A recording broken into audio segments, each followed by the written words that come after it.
नमस्कार। आजाद संवाद मीडिया में आपका स्वागत है। हम लोगों की आवाज रमेश पटेल। नीतीश के सुशासन में बिहार के स्वास्थ्य मंत्री के गाड़ी पर पथराव। ग्रामीण विकास विभाग के इंजीनियर ने 10 करोड़ नोटों को जलाया।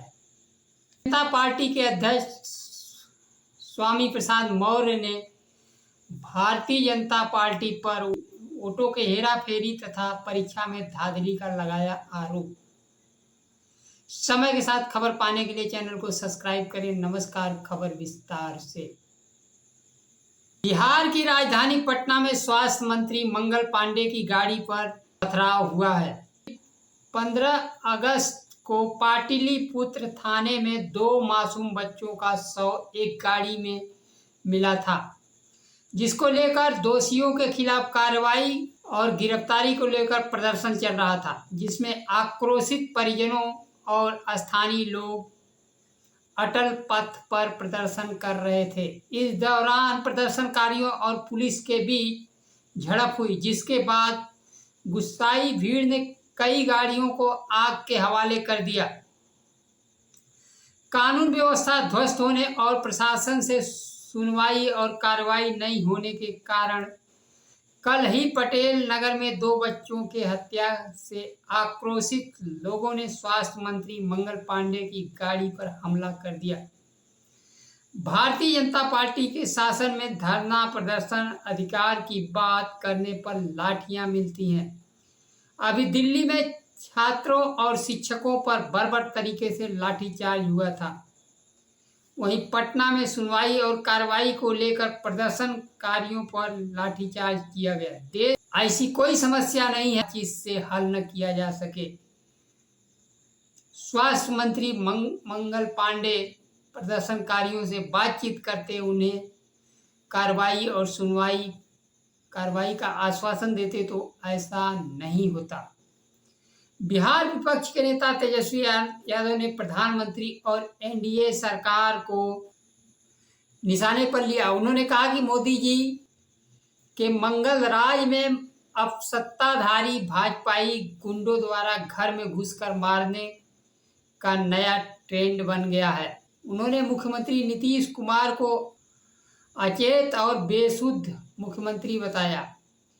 पीड़ितों से बात करना अपना अनादर समझते हैं। दूसरी बड़ी खबर है आउटसोर्स नौकरियों को लेकर। सुप्रीम कोर्ट ने कहा सरकार लंबे समय से एडहॉक पर रखकर लोगों का शोषण नहीं कर सकती है। सरकार संवैधानिक नियोक्ता है। आउटसोर्स पर कर्मचारियों को नियमित रोजगार न देने, आर्थिक तंगी जैसे बहाना बनाकर लंबे समय से काम कर रहे अस्थायी कर्मचारियों के नियमितीकरण और वेतन में समानता से रोक नहीं सकती।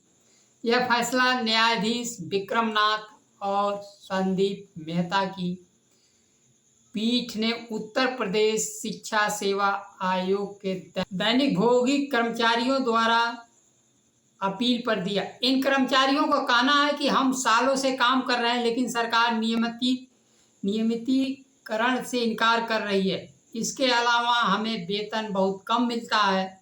खंडपीठ ने कहा सरकार आउटसोर्स को ढाल नहीं बना सकती है। अदालत ने यह भी स्पष्ट कर दिया सरकार कोई प्राइवेट कंपनियों की तरह मार्केट प्लेयर नहीं है, बल्कि यह संवैधानिक नियोक्ता है। फंड की कमी जैसी बात उन लोगों के लिए नहीं करनी चाहिए जो सरकार की बुनियादी जरूरी कामों को कर रहे हैं। कोई काम लगातार चल रहा है तो संस्थान को पद निकालने चाहिए और नियमित भर्ती देनी चाहिए। खंडपीठ ने कहा कोई असुरक्षा के दायरे में आखिर कब तक नौकरी कर सकता है। खंडपीठ के फैसले से दलितों पिछड़ों को सरकारी नौकरी पाने का उम्मीद जगा है और इसके द्वारा केवल शिक्षा विभाग में ही नहीं, केंद्र सरकार, राज्य सरकार के सभी आउटसोर्स कर्मचारियों को नियमित किया जाना चाहिए। बिहार से एक और बड़ी खबर है, 10 करोड़ रुपए के नोट जला दिए गए। बिहार के चुनावी वर्ष में विपक्ष कोई मुद्दा छोड़ना नहीं चाहता है। नीतीश सरकार के सुशासन को एक बार फिर कटघरे में खड़ा कर दिया गया है। ग्रामीण कार्य विभाग में इंजीनियर विनोद कुमार राय पर आर्थिक अपराध इकाई ने शिकंजा कसा है। विपक्ष के नेता तेजस्वी यादव ने नीतीश सरकार पर हमला बोलते हुए कहा, इंजीनियर ने 10 करोड़ रुपए जला दिए। एनडीए सरकार में भ्रष्टाचार यह पराकाष्ठा है। अरबों रुपए का बंदरबाट में 2 मंत्रियों के मनमुटाव में इंजीनियर के यहाँ छापा मरवा दिया और वहां 10 करोड़ रुपए जला दिए गए। तेजस्वी ने सोशल मीडिया पर लिखा, जब आर्थिक अपराध इकाई गेट पर पहुंची, दरवाजा खोलने में घंटों लगे। घंटों तक दरवाजा बंद कर रुपए में हेर फेर और जलाने का काम किया गया। तब बचे खुचे नोट बरामद हुए। पूरा बिहार जानता है कि ग्रामीण विभाग का मंत्री आजकल काली कमाई से हेलीकॉप्टर से चल रहे हैं। इंजीनियर ने पूछताछ के दौरान बीमारी का बहाना बनाया और सवालों से बच रहा है। अभियंता लाखों रुपए की नकदी बरामदी के मामले में उनके सीने में कई राज दफन हैं। अभियंता को भ्रष्टाचार के आरोप में गिरफ्तार कर लिया गया है। उनके आवास से 40 लाख नकदी वहीं बड़ी संख्या में जले हुए नोट बरामद हुए हैं। अपनी जनता पार्टी के अध्यक्ष स्वामी प्रसाद मौर्य ने भारतीय जनता पार्टी पर बड़ा आरोप लगाया है। लोक मोर्चा कार्यकर्ताओं को सम्मेलन में बोलते हुए कहा कि चुनाव में हेराफेरी तथा परीक्षाओं में धांधली भारतीय जनता पार्टी की सरकार कर रही है। भारतीय जनता पार्टी सरकार पर परीक्षा और भर्ती प्रक्रियाओं में अनियमितता का आरोप लगाया। उन्होंने कहा, दिल्ली में भर्ती प्रक्रिया में गड़बड़ी को लेकर विरोध प्रदर्शन करने वाले छात्रों और शिक्षकों पर लाठीचार्ज किया गया और उन्हें जेल में ठूस दिया गया। भारतीय जनता पार्टी की सरकार अपने खिलाफ विरोध प्रदर्शन की अनुमति नहीं देती है। उसका मानना है कि एक बार सरकार बन जाने के बाद किसी को विरोध प्रदर्शन करने का अनुमति नहीं है। स्वामी प्रसाद मौर्य ने कहा कि जिसकी जितनी संख्या, उन वर्गों के राजनीति और रोजगार में उतनी हिस्सेदारी मिलनी चाहिए। भारतीय जनता पार्टी नौकरी, शिक्षा, रोजगार में भेदभाव कर रही है। वोटर लिस्ट में हेरफेर को लेकर स्वामी प्रसाद मौर्य ने निर्वाचन आयोग पर सवाल उठाए। उन्होंने कहा, 2014 से अब तक वोटों की संख्या लाखों वोट जोड़ना और घटाना संदेह पैदा करता है।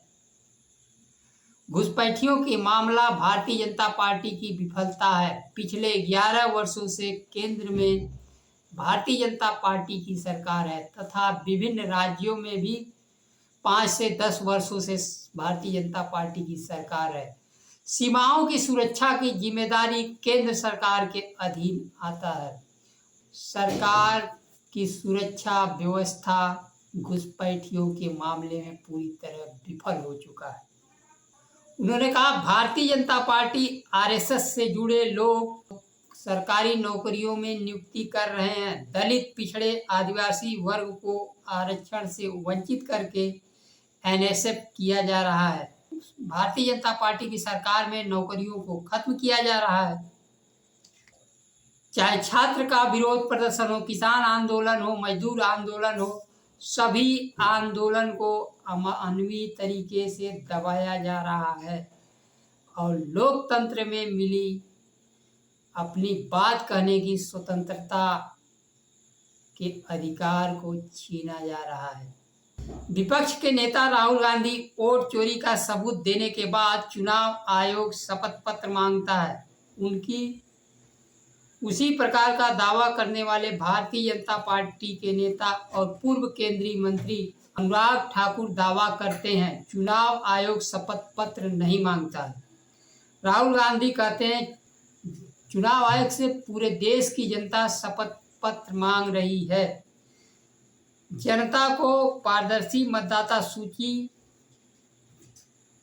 तथा शपथ पत्र चुनाव आयोग दे। उन्होंने आगे कहा भारतीय जनता पार्टी और चुनाव आयोग की वोट चोरी में भागीदारी है। ये बस इतना ही। नमस्कार। जय संविधान।